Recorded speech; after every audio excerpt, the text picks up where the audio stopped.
మామూలు ఈ సిగరెట్ విషయం వస్తే నీకు చూపించింది అది అది కూడా ముందు వెనకాల కట్ చేసి చూపిస్తే ఆ మాత్రం మీకు కన్వే అయింది. అట్లా అర్థం చేసుకున్నారు. కానీ అదే ప్లాట్ఫామ్ లో నేను వేరే ఒక అమ్మాయిలు కూడా మామూలుగా కొంత తాగుతారు, అది చూపియరు. బట్ యునో కొంతమంది ఒక అమ్మాయి ఇట్లా ప్రెషర్ ఉన్నప్పుడు, చాలా ప్రెషర్ హ్యాండిల్ చేసుకోలేక నేను సిగరెట్ తాగుతా అన్నప్పుడు కూడా ఆమె లిటరలీ నేను హోల్డ్ చేసిన, వద్దు అలవాటు లేదు కదా ఇక్కడ, ఇంకా లైక్ యూనో ఎప్పుడో ఒకసారి అన్న అలవాటుని నువ్వు ఇప్పుడు ఈ ప్రెషర్ లో నువ్వు పైకి తీసుకురావద్దు మళ్ళీ అని చెప్పేసి చాలా వరకు హోల్డ్ చేసి ఆ ఒక్క రోజంతా, నేను పేరు చెప్పదలుచుకోలేదు, సో హోల్డ్ చేసి ఉంచిన నేను. సో మరి అది కూడా చూపించాల్సింది కదా మరి, లైక్ యూనో నువ్వు అట్లీస్ట్ ఉన్నట్టుగానైనా చూపించాల్సింది. That would be fair enough. ఏది నిఖిల్తో నేను అట్లా అన్నది లేదు, ఇదన్నా చూపించాల్సింది. సో లైక్ వాళ్ళు ఏం చూపించాలని అనుకున్నప్పుడు అది చూపిస్తే ఇక మనం ఏం చేస్తాం దానికి. మీరు ఇప్పుడు బిగ్ బాస్ తప్పు పడుతున్నారా? తప్పు పడుతున్నాం ఆబ్వియస్లీ, అంతే కదా. ఇక మరి నీ కంటెంట్ లేక ఇక నువ్వు ఏది పడుతుంది జూమ్ చేసి చూపిస్తా అంటే ఎట్లయితుంది? నేను అనుకున్న ఇంటెన్షన్ వేరు, నేనున్న నా రియాలిటీ వేరు.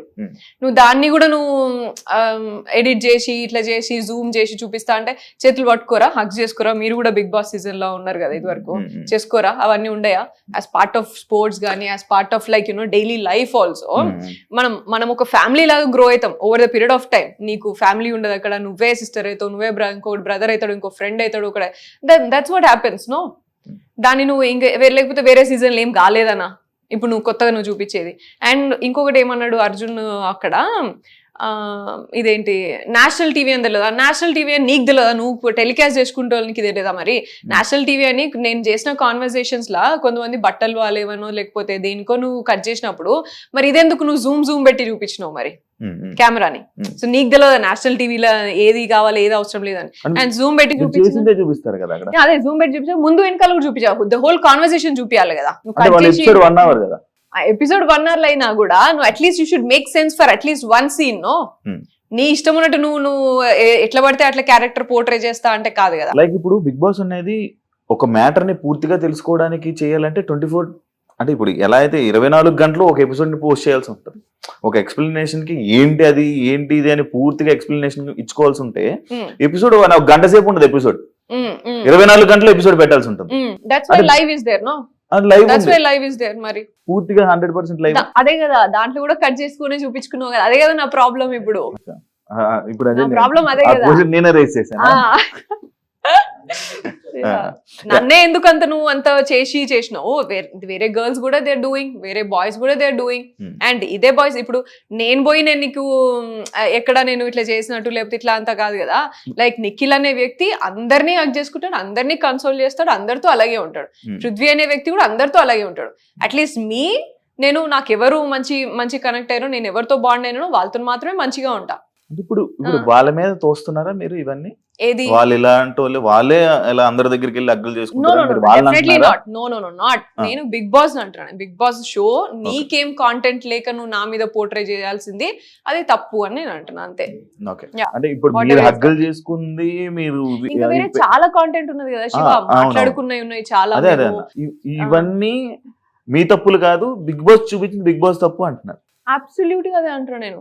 చూపించేది కనీసం నువ్వు కంప్లీట్ లెంత్ లోనైనా చూపించాల్సిందే. 2 గంటల కాన్వర్సేషన్ లా నేను ముందు ఎమోషనల్ అయినా, మేమందరం ఏదో షేర్ చేసుకున్నాం, నీ క్లాస్ ఏంటి, నా డిప్రెషన్ ఏంటి, నీ ఫ్యామిలీ గురించి అన్ని షేర్ చేసుకున్న తర్వాత when you're getting in to that mode, ఇట్లా సరే కన్సోలింగ్ లనా లేకపోతే లైక్ యునో అరే ఓకే రా ఇట్స్ ఓకే అయింది ఇట్లా అన్నట్టుగా ఆ మూమెంట్ కి వచ్చిన ఎందుకు వచ్చింది అనే లీడ్ కూడా నువ్వు షేర్ చేయాలి, నువ్వు పోర్ట్రే చేయాలి కదా. అంటే మనము ఒక మనిషిని స్టార్టింగ్ లో ఒక సిచ్యువేషన్ లో చూసినప్పుడు ఆ సిచ్యువేషన్ అంతా ఆ మనిషిని అంతా అదే సిచ్యువేషన్ లో చూస్తాం. లైక్ మీరు హౌస్ లోకి వెళ్ళంగానే ఇలా వాయిస్ రేజ్ చేసి నోరేసుకొని అందరి మీద పడిపోయి ఇలా అన్నట్టు మీ క్యారెక్టర్ ని పోర్ట్రే బయటకు అయినప్పుడు ఆబ్వియస్లీ మీరు మిమ్మల్ని అలాగే చూపించడానికి ట్రై చేస్తుంది కదా బిగ్ బాస్. అదే వాయిస్ రేజ్ చేసింది చూపించాల్సింది కదా. మరి మిగతా గివ్ అని ఎందుకు? ఆ వాయిస్ రేజ్ కూడా అసలు సంబంధం లేని పాయింట్లకి మీరు వాయిస్ రేజ్ చేస్తున్నారు. అంటే అదొక పాయింట్ కాదు, దానికి ఎంత రేజ్ చేయాల్సిన అవసరం లేదు. నాకు నీకు వైబ్ సెట్ కాలే, నువ్వు నాతో హలో చెప్పలేదు, హాయ్ చెప్పలేదు అని రేజ్ చేయమంటావా? ఫస్ట్ వీక్ లో పోయి నామినేషన్స్ అలా అని కాకుండా మరి మీరు అందరు గిన్నెల కోసం కుక్కర్ల కోసం కూడా నామినేట్ చేశారు కదా. అదేంటే నేను అది కూడా నామినేషన్ పాయింట్ కాదు కదా. And first week law first నేనే నామినేషన్ కి నన్నే పిలిచారు ఫస్ట్ బిగ్ బాస్. అండ్ నేను ఫస్ట్ మాట్లాడింది కుక్కర్, సరేనా? నాకు దొరికింది, నాకు అనిపించింది, నేను చూసిన దాంట్లో కుక్కర్ మాట్లాడాను నేను. ఎందుకంటే నాకు ఫుడ్ అనేది విషయం ఫుడ్ అనేది పెద్ద విషయం నాకు. అండ్ ఒకరి బాధ్యత తీసుకొని మేము ఫస్ట్ వెళ్ళిన 2 days మేము ఎట్లా తినకుండా ఎట్లా చచ్చినామో మాకు తెలుసు. ఎంత కష్టమైంది చాయ్ లేకుండా తినకుండా, ఎంత ప్రెషర్ అయింది అనేది మాకు తెలుసు. అగేన్స్ట్ ఆల్ ద అదర్ ఆర్డ్స్, ఫ్యామిలీని వదిలిపెట్టేసి అడిగి పోయి కొత్త కొత్త జనాల్ని చూసి విచిత్రమైన ఫేసెస్ చూసి అంతా ఎట్లా ఫీల్ అయినామో మాకు తెలుసు కదా. ఆ ప్రెషర్లా నువ్వు జస్ట్ ఆకలేస్తుంది మంచిగా తిందాము అనే టైంలో నువ్వు పెట్టకపోతే అది ఎంత ఇంపాక్ట్ అయిందో నాకు తెలుసు. కాబట్టి నేను ఆ పాయింట్ తీసుకున్నాను. నేను నా nomination if it was very useless, దాన్ని మిగతా కంటెస్టెంట్స్ అందరు ఎందుకు కాపీ పేస్ట్ కొట్టుకున్నారు మరి? Only because everybody felt that తీసుకున్నారు కదా. అండ్ ఇంకొకలాగా చూస్తే నేను కుక్కర్ విషయం మాట్లాడినప్పుడు అదే కంటెస్టెంట్స్ అరే చిన్న విషయానికి ఎందుకు, అరే రాగానే ఇంట్లో ఎందుకు, ఇట్లా అని మాట్లాడారు.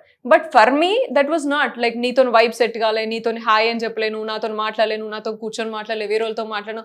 These are all simple things for me. Responsibility, sharing and all these things ఏవైతే ఉన్నాయో నేను మాట్లాడినే, అండ్ లీడర్షిప్, ఇవన్నీ నాకు important as part of game or as part of the complete show. నాకు నీతో వైబ్ సెట్ కాలేదు కాబట్టి నేను నిన్ను నామినేట్ చేస్తాను, నువ్వు బయటికి పో. What was that? I will not do. నేను ఏ రోజు కూడా నేను అటువంటి పాయింట్స్ మీద నేను నామినేషన్స్ చేయ.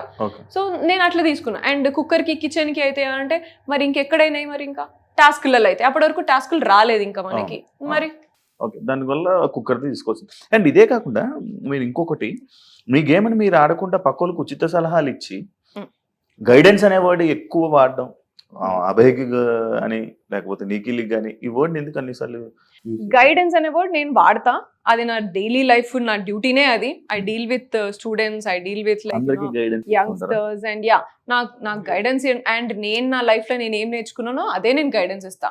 అండ్ దాన్ని వాళ్ళు అవతల ఎంత తీసుకుంటారు ఎంత తీసుకోరు అనేది అది వాళ్ళ ఇష్టం. బయట జర్నీ లోపల జర్నీకి సంబంధం ఏంటి? బయట గైడెన్స్ వేరు, లోపల గేమ్ వేరు. ఈ గైడెన్స్ అక్కడ పనికిరాదు కదా. సో ఇక్కడ నాకు విషయం ఏంటిదంటే, పోయిన ఫస్ట్ వీక్లోనే నాకు అర్థమైపోయింది వీళ్ళెవ్వరికి అసలు ఎవరికి కూడా ఫస్ట్ వీక్లోనే అందరు ఏమన్నారు, నేను మాట్లాడిన పాయింట్స్కి కూడా అందరు ఏమన్నారంటే ఫస్ట్ ఇప్పుడే కదా వచ్చినాం, చిల్ అయిదాం, లేకపోతే ఇవన్నీ ఎందుకు, ఇంకా రాను అంతా అవే కదా, ఇటువంటివన్నీ మాట్లాడుకున్నారు. 0 నుంచి స్టార్ట్ అవుతుంది మనది గేమ్ పాయింట్ ఆఫ్ వ్యూలా. మన ప్రైజ్ మనీ అనేది మనమే సంపాదించుకోవాలి 0 నుంచి అని మాట్లాడింది కూడా ఎవ్వరు కూడా కనీసం ఒక ఫోకస్ కూడా పెట్టుకోలేదు. సో ఇటు అండ్ ఏది తీసుకున్నా సరే గేమ్ పాయింట్ ఆఫ్ వ్యూ అనే మాట్లాడినా కూడా మరి ఇది గుర్తుండాలి కదా, ప్రైజ్ మనీ మనమే గెలుచుకోవాలి, మరి at the cost of what we're here అనేది కూడా గుర్తుండాలి కదా మరి. సో ఇదేది కూడా వీళ్ళెవరికి కూడా గుర్తు కూడా లేదు అసలు జర్నీలా. They completely forgot. So that's when I understood like these are all like అసలు ఆలోచిస్తలేరు, చిల్ కొడదామా, లేకపోతే 1 వీకే కదా, లేకపోతే 2 వారాలే కదా, లేకపోతే అవతల మాట్లాడిందేమో సిల్లీ అవుతుంది, వీళ్ళు మాట్లాడేదేమో సీరియస్ అవుతుంది. సో ఇవన్నీ ఉండే. అండ్ ఆల్సో బయట జర్నీకి లోపల జర్నీకి డిఫరెన్స్ ఏంటిది అంటే నాకు పెద్ద డిఫరెన్స్ ఏం లేదు ఆడ. నాకు only thing is it took some time to connect with people and స్లోగా కనెక్షన్ అనేది అది నా రియల్ లైఫ్ లో కూడా నేను అట్లనే అవుతా. ఇలాంటి లైక్ 14 members అంటే లైక్ 13 మంది వేరే రకరకాల మైండ్ సెట్లతో అయితే మీరు బయట జర్నీ చేయరు కదా, 24 గంటలు రోజంతా టైం స్పెండ్ చేయరు కదా. చేసారా? చేసి ఉండము, but I keep meeting people, different people. That's not tough, I'm telling. Like connections wise నువ్వు కనెక్ట్ అవ్వాలి, బాండ్ అవ్వాలంటే టైం పడుతుంది. But guidance is guidance. నీకు ఏదైనా తప్పు అనిపించింది, నువ్వు ఏదైనా ఇలా తప్పు చేసినావు అంటే తప్పు అని చెప్పడం, అండ్ రైట్ అనిపిస్తే రైట్ అని చెప్పడంలో దానికి నువ్వు డిఫరెంట్ పర్సన్ అవ్వాల్సిన అవసరం లేదు నాకు, లేకపోతే నాకు చాలా క్లోజ్ అవ్వాల్సిన అవసరం లేదు. వాళ్ళు తీసుకోగలుగుతారు అని అన్నప్పుడు నేను చెప్తా. మణికంఠ ఉన్నాడు ఫర్ ఎగ్జాంపుల్, మణికంఠకి నేను ఎక్కువ మాట్లాడా, నేను ఎక్కువ చెప్పా వాడికి ఇట్లుంటే అట్లా, జస్ట్ హ్యాపీగా ఉండరా. మణికంఠ నచ్చలేదా? నచ్చకపోవడానికి కాదు, బట్ తీసుకోలేడు వాడు, already two money of thoughts ఉంటాయి వాడికి. సో జస్ట్ హ్యాపీగా ఉండు, నీకే అర్థమవుతుంది అని చెప్తా నేను, అంతే. జస్ట్ పనికిరాడు అని చెప్పి నచ్చలేదా? ఏది మణికంఠ టాస్క్ కి పనికిరాడు, ఫిజికల్ టాస్క్ కి పనికిరాడు అని చెప్పి మణికంఠ ఫిజికల్ టాస్క్ పనికిరాడు అనేది లేనే లేదు. He gives his 100% wherever he is. అది ఇస్తాడు, కాకపోతే మధ్యలో గివప్ ఇస్తాడు, వాడే వీక్ అని అనుకుని గివప్ ఇస్తాడు.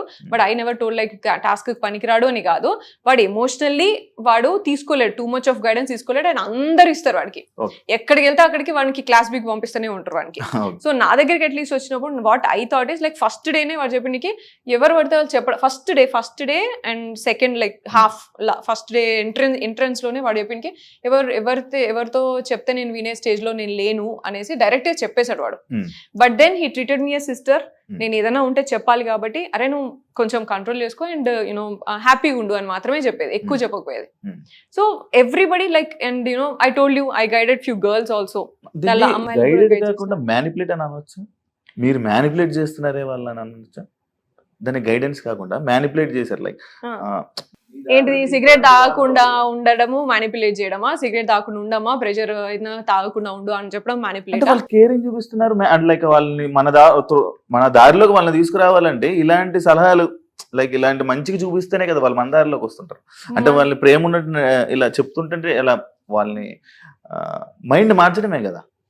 నాకు దారిలో తెచ్చుకొని చేసే పని ఏమన్నా నాకైతే కనబడలేదు అంత నాకు చేయాల్సిన అవసరం కూడా రాలే. అట్లా చేసుకోవాలంటే నాకు ఎంతసేపు పడుతుంది, 11 మందిని అవుట్ రైట్ పోయిన వెంటనే నేను చేసుకుండాల్సింది కదా, కానీ నేను చేసుకోలేదు. I grieve over a period of time. నాకు అన్ని కూడా నా బాండ్స్ కానీ నా connections over a period of time అయినాయి. అండ్ అందరూ ఐసోలేట్ చేస్తున్నప్పటికీ కూడా అగేన్స్ట్ ఆల్ ఆడ్స్ నాకు ఈవెన్చువల్లీ 1 వీక్ ఒకరొకరు మంచిగా కనెక్ట్ అయ్యి అర్థం చేసుకోవడానికి ట్రై చేసి ఉన్నారు.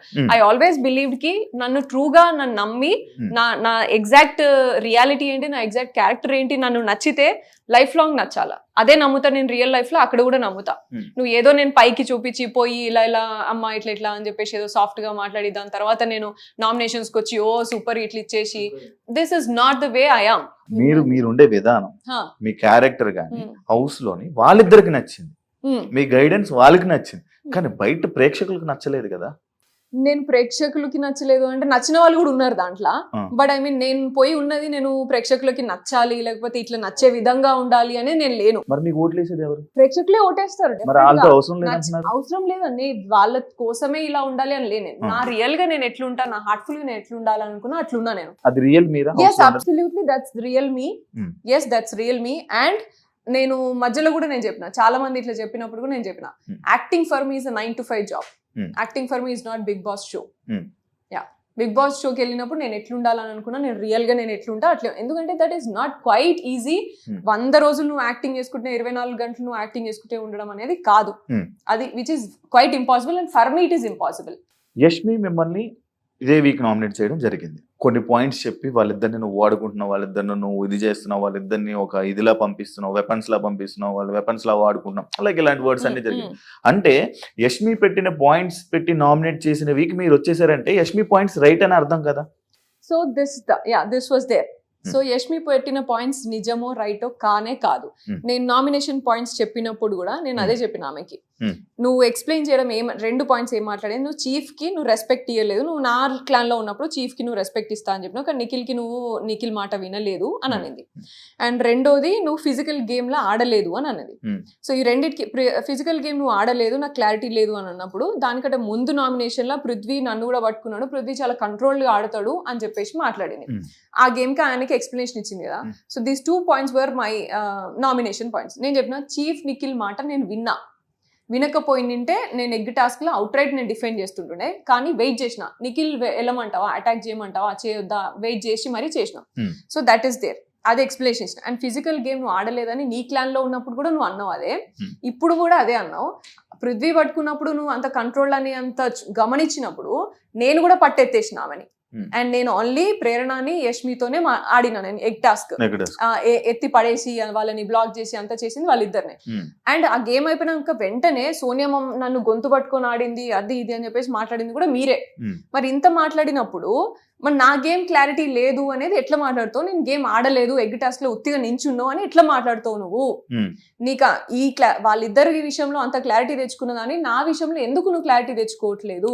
నన్ను కొంచెం సేపు గమనించినా సరే నీకు అర్థమైపోతుంది కదా నా ఫిజికల్ గేమ్ ఏంది అనేది ఇక్కడ వర్జన్. దీన్ని తీసుకెళ్ళి ఇంకేదో మాట్లాడినరు. అదే విషయం నాగార్జున గారు వీకెండ్ లో మాట్లాడినప్పుడు కూడా that's what I told. Yashmi ఏమనుకున్నదంటే నేను యూజ్ చేసిన సెంటెన్స్ ఏదేంటి, నువ్వు వాళ్ళిద్దరిని చూసినంత నన్ను చూసింటే బాగుండు అని నేను అన్నా. దానికంటే ముందు ఆమె వాడిన మాటలన్నీ వదిలేసి ఇది ఒక్కటే సెంటెన్స్, అండ్ ఈ సెంటెన్స్ కి ముందు నేను మాట్లాడిన, తర్వాత నేను 20 నిమిషాలు అరగంట దాకా మాట్లాడినా. ఏమని, నా ఫిజికల్ గేమ్ క్లారిటీ నువ్వు తెచ్చుకోమా ప్రస్తుతానికి, అట్లీస్ట్ ఇప్పటి నుంచైనా చూడు. ఎందుకంటే నీ క్లాన్లో ఉన్నప్పుడు నేను స్విమ్మింగ్ పూల్ టాస్క్ ఆడినా యాక్సిడెంటల్, అండ్ ఎక్కడ సంచాలకగా చేసిన సంచాలక సక్సెస్ఫుల్గా చేసిన, అండ్ సాక్స్ గేమ్ ఆడినప్పుడు సాక్స్ గేమ్లో నేనే పోయి డిఫెండ్ చేసి వాళ్ళని కరెక్ట్గా నువ్వు నా టీంని తీయొద్దు అని చెప్పేసి ఆర్గ్యుమెంట్ చేసి వాళ్ళ కోసం ఫైట్ చేసిన నేనే, ఇవన్నీ నేనే చేసిన. సో అండ్ స్ట్రాటజిక్ గా నేను ఎక్కడ బ్యాలెన్స్ అవసరం, ఏ గేమ్ కి ఏది అవసరం అనే స్ట్రాటజీస్ నేనే ఇచ్చిన నీకు. ఇవన్నీ నీకు కనబడలేదు, అప్పుడు కనబడలేదు, ఇప్పుడు కనిపిస్తలేదు. సో నువ్వు ఫిజికల్ గేమ్ క్లారిటీ లేదు అని ఊరికనే అంటే ఎట్లయితుంది? ఇప్పటి నుంచైనా దయచేసి చూడమ్మా అని నేను మాట్లాడినా. ఇది తీసుకెళ్లి యష్మి ఏం చేసింది, తీసుకెళ్లి నువ్వు పర్సనల్ గా కనెక్షన్ పెట్టినవు లేకపోతే రిలేషన్షిప్ పెట్టినవు అనేసి మాట్లాడా. కానీ ఆమె నువ్వు అమ్మ అక్క అని మాట్లాడి ఈ గేమ్ ఆడతావు, నువ్వు ఇద్దరిని యూజ్ చేసుకొని ఆడుతున్నావు, ఇవన్నీ మాట్లాడిన వాటికి కూడా నేను ఎక్కడ కూడా తగ్గి మాట్లాడలేదు. నేను జస్ట్ నా గేమ్ గురించి చూడమ్మా, నీ లెవెల్లో నేను తగ్గి మాట్లాడను, నువ్వు నీ స్టాండర్డ్ నువ్వే చూపించుకుంటున్నావు అనే మాట్లాడినా. యష్మి మిమ్మల్ని నామినేట్ చేస్తుంటే మీరు తగ్గి మాట్లాడినట్టు అనిపించింది. నేనైతే గేమ్ క్లారిటీ, ఎందుకంటే ఆమె చాలా ట్రిగ్గర్ చేస్తుంది. నేను ఎంత మీకన్నా ట్రిగ్గర్ చేయగలరు ఎవరైనా హౌస్ లో? డెఫినెట్ గా నేను అసలు నా ట్రిగ్గరే కాదు నాది, కానీ జనాలకు మీరే ట్రిగ్గర్ చేస్తున్నారు అనిపిస్తుంది. నేను వాడితే ఓన్లీ గేమ్ పాయింట్స్ వదులుతారు, మిగతాది వాళ్ళు రెచ్చిపోతారు. నేను ఓన్లీ గేమ్ పాయింట్స్ యూజ్ చేస్తా. I will not get into personal any time. And దానికంటే ముందు రోజు night Yashmi was sharing something with me. అప్పుడు కూడా నేను చెప్పిన, నువ్వు ఏదున్నా నాతో షేర్ చేసుకోవచ్చు, నువ్వు ఎప్పుడు కూడా నువ్వు ట్రస్ట్ చేయొచ్చు, పర్సనల్ థింగ్స్ ఏవి కూడా నాకు నామినేషన్ గ్రౌండ్ లో రావు అని చెప్పిన. So I don't want to get down to her. And నువ్వు ఆమె మాట్లాడినట్టు నువ్వు ఇద్దరిని ముందు పెట్టుకుని మాట్లాడుతున్నావు, ఇద్దరు వాడుకుంటున్నావు, ఇటువంటివన్నీ నేను మాట్లాడదలుచుకోలేదు. సో ఐ మేడ్ ష్యూర్ నువ్వు నన్ను చూడు కొంచెం అనేసి మాట్లాడినా. సో అది నువ్వు నాగార్జున సార్ మాట్లాడినప్పుడు కూడా సార్ కూడా అదే స్ట్రెంగ్తన్ చేసిండు కాబట్టి నేను డిసప్పాయింట్ అయ్యి I don't want to stay. Saturday episode లో కూడా అదే ఫోకస్ అయింది. అయినప్పుడు కూడా సార్ నా ఇంటెన్షన్ అది కాదు, I was very clear and I'm very clear. నాకు నిఖిల్ వచ్చి చెప్పేదాకా కూడా నాకు తెలీదు ఇట్లా అర్థం చేసుకుంది అని. అండ్ నిఖిల్ వచ్చి చెప్పినప్పుడు కూడా నిఖిల్ గురించి నిఖిల్ ఏమన్నాడు అంటే, మన ఫ్యామిలీలో ఎట్లా పోర్ట్రే అవుతున్నాయి కదరా అని పృథ్వీతో అన్నాడు. ఆ విషయం తెలిసి నేను ఆ రోజు నైట్ అంతా బాధపడ్డా. నెక్స్ట్ డే పోయి అమ్మాయి ఎట్లా సెన్సిటివ్ గా ఫీల్ అయింది అంటే, I definitely have to address this అని నెక్స్ట్ డే పోయి సారీ చెప్పిన ఆమెకి. యష్మి నువ్వు ఇట్లా తీసుకుంటే మాత్రం I'm really sorry. And I clearly told, like పృథ్వీని అడిగినప్పుడు కూడా నేను క్లియర్గా ఉన్నా, నీకేమైనా ఉందా అని చెప్పేసి డైరెక్ట్ అడిగినా వాడు లేదు అన్నాడు. దట్ మస్ట్ హ్యావ్ పోర్ట్రేట్, అది అక్కడ క్లియర్ అయిపోయింది. ఇక్కడ నేను మళ్ళీ చెప్తున్నా, నేను అసలు అక్కడికి నా థాట్ అక్కడ పోలేదు. That was not my intention. ఒకవేళ నువ్వు అట్లా ఫీల్ అయితే సారీ అని కూడా చెప్పిన నేను.